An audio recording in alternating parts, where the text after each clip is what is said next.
Well, guys, better days are ahead. We have to stay positive here. Sports snippets. Dennis Sullivan, what the heck is going on, guys? On this Sunday, the 10th of October, how you doing? Here to discuss the Miami Dolphins' fourth consecutive loss, unfortunately. On the road against the Tampa Bay Buccaneers, 45-17. It was a 24-10 game at the half, and then it just got away from the Dolphins in the second half. 45-17. Buccaneers moved to 4-1 on the season, on the still young 2021 season. Before I get started with the breakdown of this particular contest, if you do like the content here, although I know you don't like what happened in the game, but at least if you like the content of the video, go ahead and hit the thumbs up. That would be awesome. Feel free to subscribe as well to my channel, Sports Snippets with Dennis Sullivan. So guys, this was a really rough one. I got some main points here on the snippets board.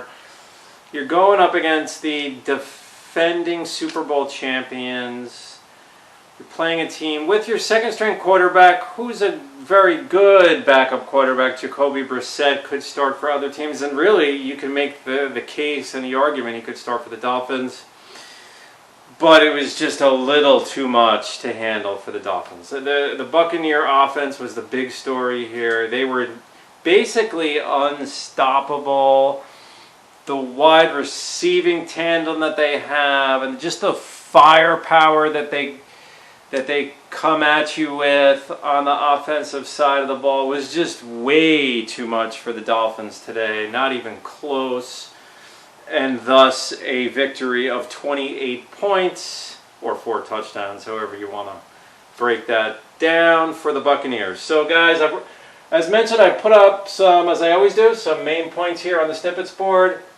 Points 1 and 2 kind of go hand in hand. I wrote down run. I wrote run down last week too, and what I mean by that with the question mark is, are the Dolphins going to stay committed to the run? Are they going to establish a running game and stay committed to the run? Now, guys, I know it's a little bit different when you're down by 2 touchdowns at halftime, which still is not an insurmountable amount of points to make up. And then, of course, you're down by even more in the second half. I understand all that, but that leads me to point 2, that number 9 represents, and I can't even believe this, I had to check this like 2, 3, 4 times because it seemed like a little more anyway. The Dolphins only ran the ball 9 times the entire game for something in the neighborhood of 39 yards.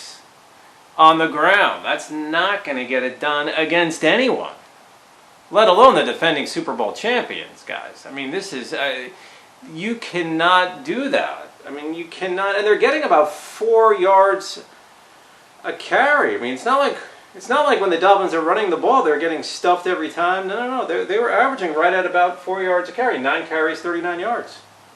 Actually, take that back. You're actually averaging a little bit over 4 yards a carry, which is very respectable. Anyway, had to get that out of the way first, everyone. Had to get that out of the way first. TB12, Tom Brady. This was a game, excuse me, sorry about that. This was a game, again, of Tom Brady.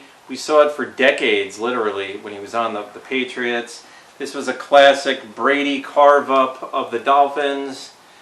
He would finish, let's get into the breakdown of stats, guys. I mean, it was unbelievable. Brady would finish, almost had a perfect afternoon, literally. 30 for 41, 411 yards, 5 touchdowns, no interceptions. Those are just impeccable statistics. I mean, he was absolutely phenomenal. He was unstoppable, as were his wide receivers.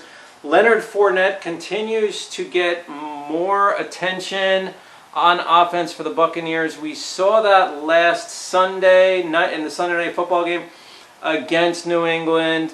Fournette with a more of an increased role like he had last year in the postseason. That has continued now for the second straight game. He would finish with 67 yards on the ground and a touchdown. Giovanni Bernard chipped in, 4 carries, 21 yards. Ronald Jones, 5 carries, 21 yards. See, this is how you're supposed to do it, Dolphins. You got guys coming off the bench, 4 or 5 carries. It all adds up. But we don't listen. We want to throw it 60 times, even though we threw it 39 times today. Brady chipped in with a 13-yard run. Blaine Gabbert, who got some time in this one because a lopsided score, was credited, if you will, 3 carries for -1 yard. Gabbert would go 4 for 4, throwing the football for 41 yards, by the way. No touchdowns, no interceptions. The receivers for the Buccaneers were dominant. I'm sorry to say. Antonio Brown was like back in his prime years with the Steelers.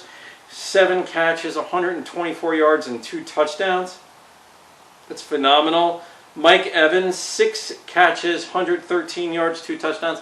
We all know about Mike Evans. I mean, he's a top wide receiver. And don't forget Chris Godwin, who's a very nice possession type receiver. He can also burn you for big yardage too. 7 catches, 70 yards. And then they spread the ball around so well. Fournette out of the backfield, 4 catches, 43 yards. Tyler Johnson, 3 catches, 42 yards. O.J. Howard, 2 catches, 19 yards.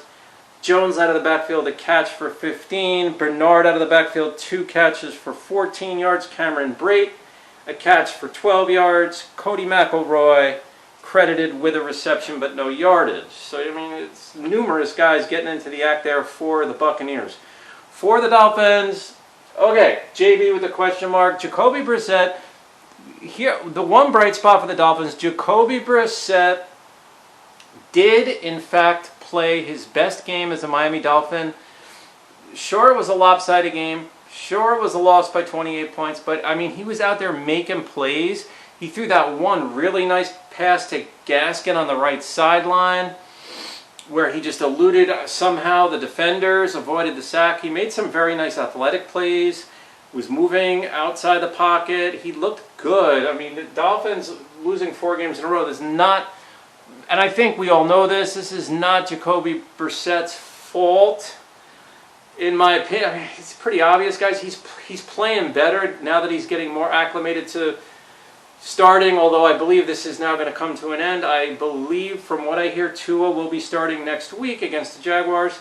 But he would finish 27 of 39 for 275 yards. Nothing wrong with that. 2 touchdowns, 1 interception. The running game, as we already touched on, this is how that broke down. Myles Gaskin, 5 carries, 25 yards. Preston Williams, wide receiver, a carry for 7 yards. Sullivan Ahmed, 2 carries, 5 yards. Jalen Waddle, the receiver, had a carry for 2 yards. So of your 9 carries, 2 were by wide receivers. What is this? What is that? Gaskin out of the backfield, though another bright spot actually for the Dolphins offensively, would have a career-high 10 receptions for 74 yards and 2 touchdowns. So he played the receiving role very well out of the backfield. Preston Williams, 3 catches, 60 yards. He got involved early, had a couple of nice catches. Opening drive there. Mike Gesicki, the tight end, 4 catches, 43 yards. Still want to see a little more from Gesicki. Get him involved a little more. He should be up around 70, 80 yards. Really, he should. Consistently around 70 yards. There's no reason why that shouldn't happen. Durham Smythe, 2 catches, 23 yards. Ahmed out of the backfield, 2 catches, 16 yards. Adam Shaheen, 2 catches, 15 yards. Yes, 15 yards receiving for Adam Shaheen. Mac Hollins, a catch for 10 yards. And Isaiah Ford would be credited with a catch for 3 yards. So guys, as mentioned, this was the 24-10 game at the half, and then it just got away from the Dolphins, who were outscored 21-7 in the second half and lose, once again, 45-17. Next up for the Dolphins, it's going to be an early game on the East Coast, 9:30 in the morning start in London against the Jaguars, who have yet to win a game. So guys, this is a good opportunity for the Dolphins to get a win, break the 4-game losing streak, get back on track. It's been a tough stretch, guys. Leave me some comments. Go right ahead. Dolphins, we've got to stick together here. We've got to stick together. It's been tough 4 games. Let's see. Hopefully we get Tua back. I mean, he is the starter, and I like Tua. I'm cheering him on and everything. But Brissett, Jacoby is showing. He is showing growth and improved play. Definitely this week, even though, again, a lopsided game, but not just because of the fact it was a lopsided game and he was getting maybe softer coverage. No. He was out there making some good plays on the field, getting mobile, and he just looked good, getting mobile, avoiding the sack, avoiding pressure. Brissett looked pretty good. So we'll see how it goes. Another tough loss. But hang in there, Dolphins. I'll talk to you soon. Bye for now.